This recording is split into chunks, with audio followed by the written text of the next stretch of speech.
the South African Revenue Service has issued a public apology to former and current employees who had been adversely affected by state capture at SARS. Now, this is in line with the findings and recommendations of the Nugent Commission of Inquiry into Tax Administration and the governance at SARS between 2014 and 2018.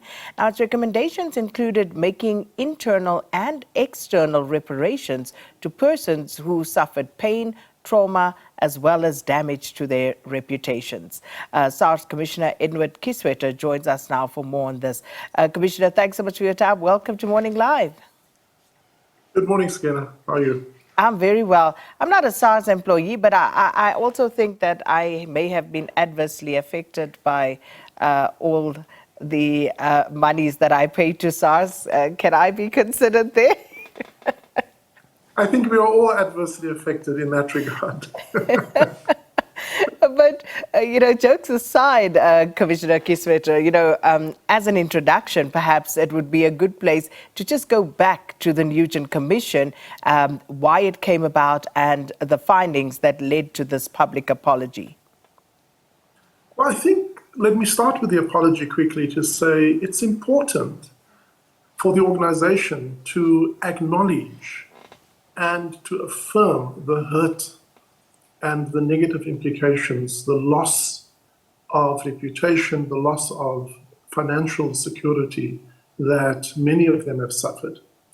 And this is really the reason for the apology. But going back, the president appointed the commission when it became known that SARS, unfortunately, was one of the organizations that became captured in the state capture project. And it became captured because the former commissioner was appointed under that cloud and was sent there, and according to the Nugent Commission, with a corrupt intent.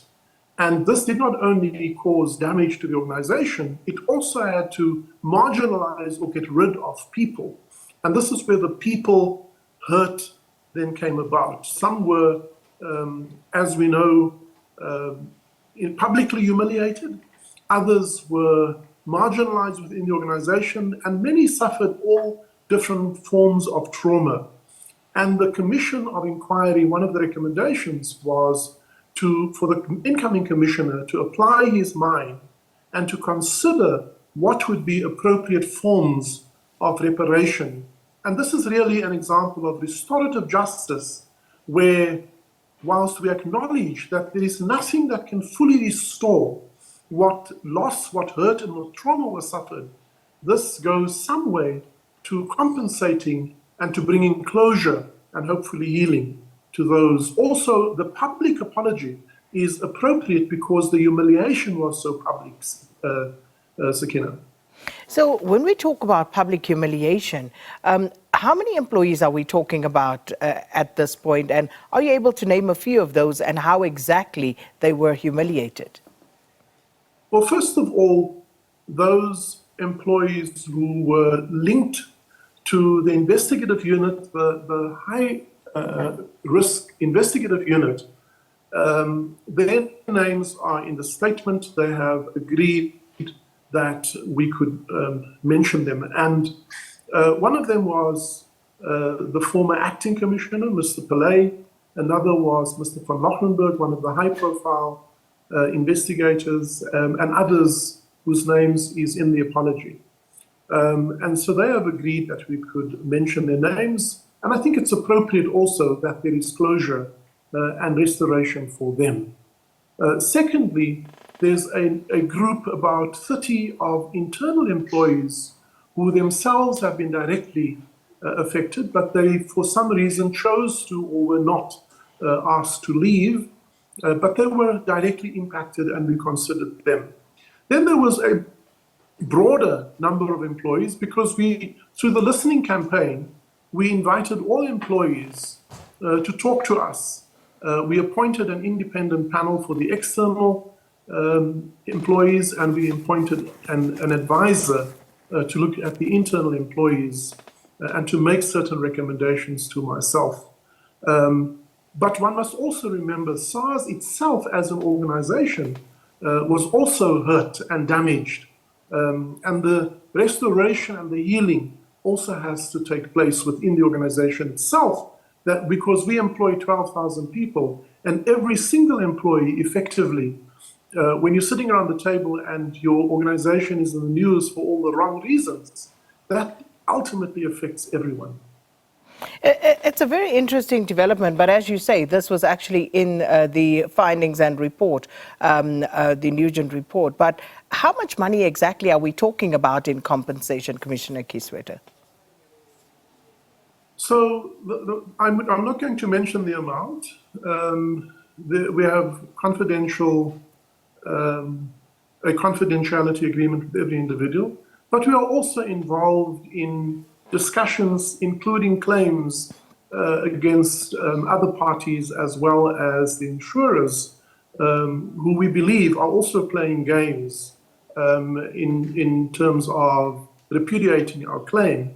We are still fighting with the insurers to make sure that the organization has at least some attempt at recovering some of the monies it is paying to individuals, because there were organizations who were complicit or at least compliant in what took place at the time. And then also every organization takes out insurance in the event where officers and directors become somehow involved, and this is a professional indemnity that protects the organization against actions of its employees or its officers. Which is fair, but I want to understand, Commissioner Kieswetter, why the amounts will not be made public, because we are talking about a public entity. We are talking about an entity that has gone through a very tough, very difficult and murky times. So why wouldn't this be above board to make sure that there's transparency and we don't see a hopping back to times when things went awry at SARS? I can give you the assurance, when we have dealt with all of the processes, some of which involves claims against other parties, that SARS will make the aggregate amount available to the public. We have to in any case, in terms of our public accounting. Aggregate amount is one thing, but why won't you be telling us what each person will be receiving? Because that is, in the normal course of business, Sakina, the confidentiality of these individuals are protected.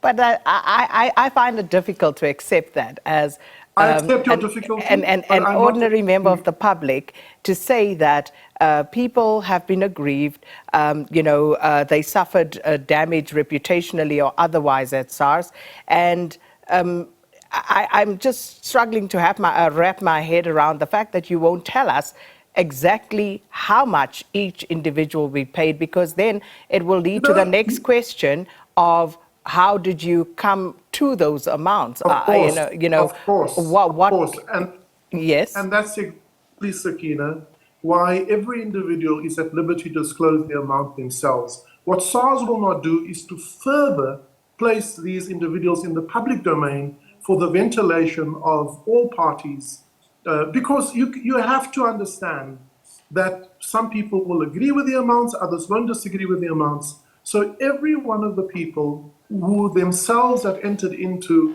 a non-disclosure agreement with SARS, it is up to them, but SARS will honor the confidentiality agreement with each individual. The amount in total, once we have resolved all of the internal processes, will be made public through our reporting processes. And I ask you to respect that. Well, it's difficult to respect that, Mr. Kieswetter, because, again, we're talking about public funds, as it were. Again, one is simply asking for transparency here, because if you say it will be up to the individuals to disclose to the public, what if they refuse? So, again, as the public, we will be sitting here not knowing. I did not say it's up to the individuals. I said SARS will not. Should an individual decide to do so, that would be up to them. So which is the same thing. We're saying the same thing, Mr. Kieswetter. No, so we have entered into a confidentiality agreement to give the individuals the space to find closure and to find healing. That is the obligation of the employer. Now, I think, Sakina, what you also have to respect is that SARS is not just an institution that accounts to the public.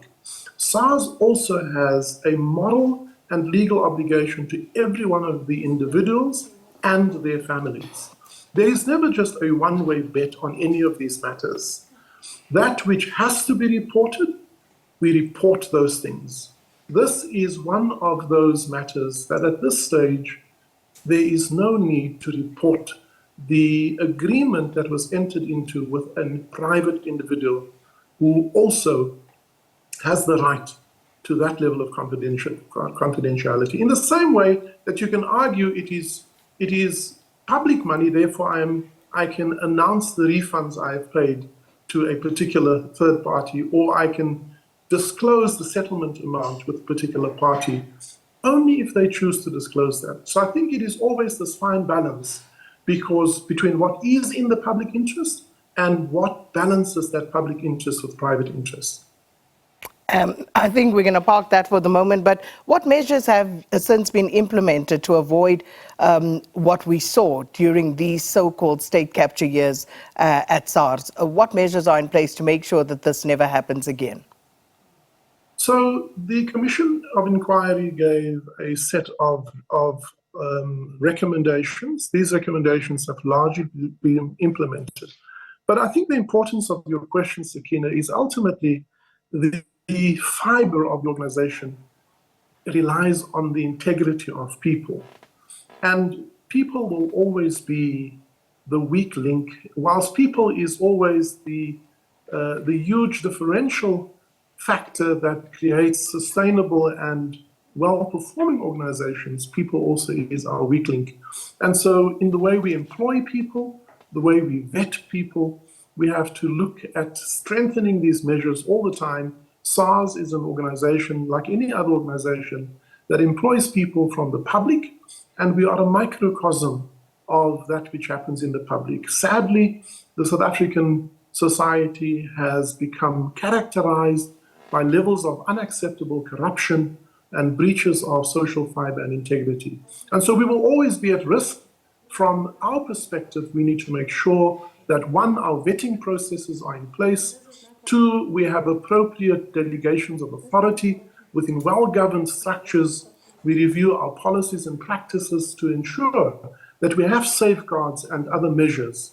But ultimately, it is the integrity of the people we employ that protects the public and protects every one of us against a future and unfortunate events such as we have experienced through state capture. Well, we have to leave it there. SARS Commissioner Edward Kieswetter speaking to us there about an apology, public apology, and reparations through compensation for affected SARS employees. And you heard Mr. Kieswetter say they'll give us an aggregate amount, will not disclose how much each individual will actually be paid because of a non-disclosure agreement that has been signed between the entities.